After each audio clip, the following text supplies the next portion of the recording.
पंजाब वो धरती जिसे अन्नदाता अपनी मेहनत के पसीने से सींचते हैं, लेकिन जब प्राकृतिक आपदा और सरकारी वादों का बोझ एक साथ गिरता है तो किसान का दर्द शब्दों में बयान करना मुश्किल हो जाता है। ब्यास नदी किनारे खड़े एक किसान मोहब्बत दीप सिंह चीमा का ये वीडियो आज हर उस किसान की सच्चाई है जो बाढ़ की तबाही के बाद अपनी टूटी उम्मीदों को जोड़ने की कोशिश कर रहा है। इस वीडियो में किसान साफ कह रहा है, मैं अपने किसान भाइयों के साथ हूँ और सिर्फ सच्चाई दिखाना चाहता हूँ।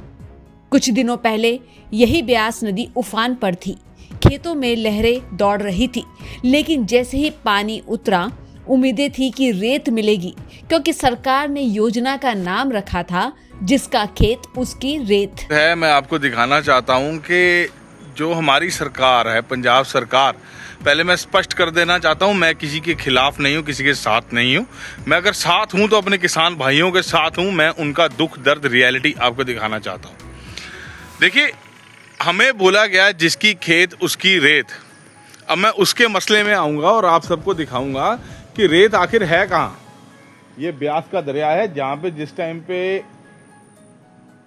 कुछ दिन पहले यहाँ पे बहुत पानी था और जहाँ पे मैं खड़ा हूँ वो डूब रखी थी जगह। वहाँ पे कम से कम 5-7 फुट पानी था और अभी पानी उतरा है जहाँ पे कोई रेत नहीं है। लास्ट ईयर के मुकाबले यहाँ पे कोई रेत नहीं है। अब देखिए, यहाँ पे कीचड़ है, यहाँ पे गार है, यहाँ पे और कुछ नहीं है। लेकिन सच्चाई ये है कि रेत कहीं नहीं मिली, खेतों में सिर्फ कीचड़ और गार बची।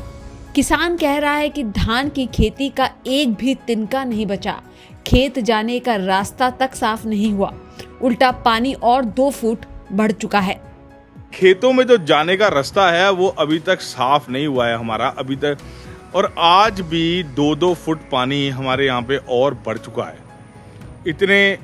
इतनी तबाही मचाई है पानी ने कि आपको मैं बता नहीं सकता हूँ कि खेतों में राइस का एक तिनका नहीं बचा है। हमारी जो जीरी की फसल है उसका एक भी तिनका नहीं बचा है। और हमें बोला जाता है जिसकी खेत उसकी रेत। जहाँ पे खेत ही नहीं बचे, जहाँ पे रेत की जगह पे गार आ रखी है, वो जो गार है वो सिर्फ और सिर्फ हमें भर्ती में, अगर कंस्ट्रक्शन में अगर कहीं काम आएगी, सिर्फ और सिर्फ नीचे भर्ती में डालने का काम आएगी, जिसका rate about which is not more than 1000 से 1000 रुपये ट्राली। और उसको निकालने का जो खर्चा है, जो डीजल का खर्चा है, वो किसान कहाँ से देगा। अब सवाल यह है कि सरकार जब कहती है जिसका खेत उसकी रेत, तो किसान पूछ रहे हैं जब खेत ही नहीं बचे तो रेत कहां से लाएंगे और गार को निकालने का खर्चा कौन देगा। मैं भगवंत मान जी से सवाल पूछना चाहता हूं कि आपने ये कह दिया जिसकी खेत उसकी रेत, क्या आपको, वैसे तो आप भी एक किसान परिवार से आते हैं और आपको ये तो पता होना चाहिए ना कि किसानों के पास तो, कईयों के पास तो ट्रैक्टर भी नहीं होता है। तो ये जेसीबी जो ऐसा अर्थ मूविंग व्हीकल किसान कहाँ से लेके आएगा? अगर लेके आएगा किराए पे तो उसका किराया कितना होगा और उसमें डीजल कितना इस्तेमाल होगा और कितनी ट्रालियां लगेंगी और कितना खर्चा बैठेगा 1 एकड़ में से रेत निकालने का? आपने अनुमान अगर लगाया है तो आप ये बात कभी नहीं कहते जिसकी खेत उसकी रेत। आपको कहना चाहिए था हम साफ करवा के जाएंगे, जो रेत बिकेगी वो हम किसान को देंगे खर्चा निकाल के। लेकिन आपने बोला जिसकी खेत उसकी रेत, कि किसान अपने आप ही अपना दर्द उठा ले कि पहले 2023 में डूबा, अब 2025 में डूबा, लेकिन सरकार हमारी मदद के लिए कभी नहीं उठी है। और दूसरी ओर सरकार कह रही है कि किसानों के कर्ज में 6 महीने तक ब्याज नहीं लगेगा।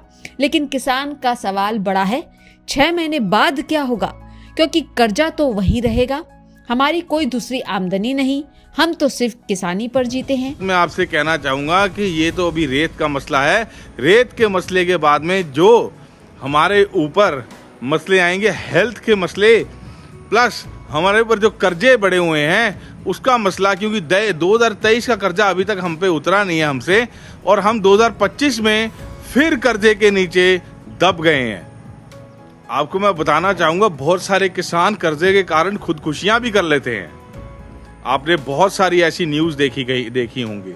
मेरे पे खुद 20 लाख से ऊपर कर्जा है और ये कर्जा सिर्फ और सिर्फ किसानी का कर्जा है, मेरे किसान क्रेडिट कार्ड का कर्जा है। और ये कर्जा मैंने कोई अपने पर्सनल बेनिफिट के लिए नहीं लिया, सिर्फ खेती करने के लिए लिया था।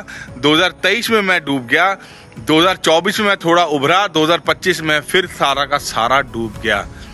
आपको और सच्चाई मैं बताना चाहूंगा कि हमें 6 महीने बोला गया है भगवंत मान सरकार की तरफ से, हमारे मौजूदा पंजाब सरकार की वजह से, कि 6 महीने तक इंटरेस्ट नहीं लगेगा, और वो भी सिर्फ और सिर्फ जो हैं आपके कोऑपरेटिव बैंक उनका।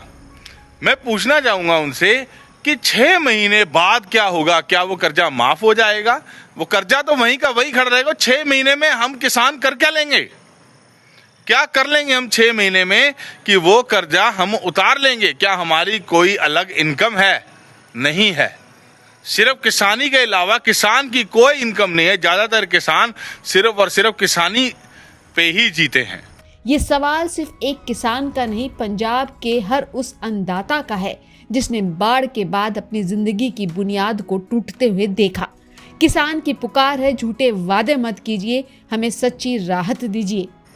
तो मैं गुहार लगाऊंगा अपनी सरकार से कि हमारी तरफ ऐसे झूठे वादे ना किए जाएं, हमें ऐसे टुकड़े हमारे सामने ना फेंके जाएं कि जिसमें आप हमें फंसाना चाहो। पिछली बार का मुआवजा तो आज तक पूरे किसानों को नहीं मिला है। आपने कब दिया मुआवजा, कब हमें ज़रूरत थी और कब हमें मिला, ये हम जानते हैं। आपकी गदावरियां तक नहीं पूरी हुई थी, पर लेकिन हम लोगों के खर्चे खड़े थे। हमने कहीं से उधार लेके, कभी बैंक से, कभी अपनी लिमिट से, कभी किसी ने अपने आड़तिये से पैसे उधार लेके अपने खेत साफ करवाए, और जो बड़े बड़े खड्डे उसमें पड़ गए उनको ठीक करवाया। बहुत खर्चा आया था, पर लेकिन सरकार ने एक बार भी देखा नहीं था, और अभी भी ये फिर से वही स्थिति है।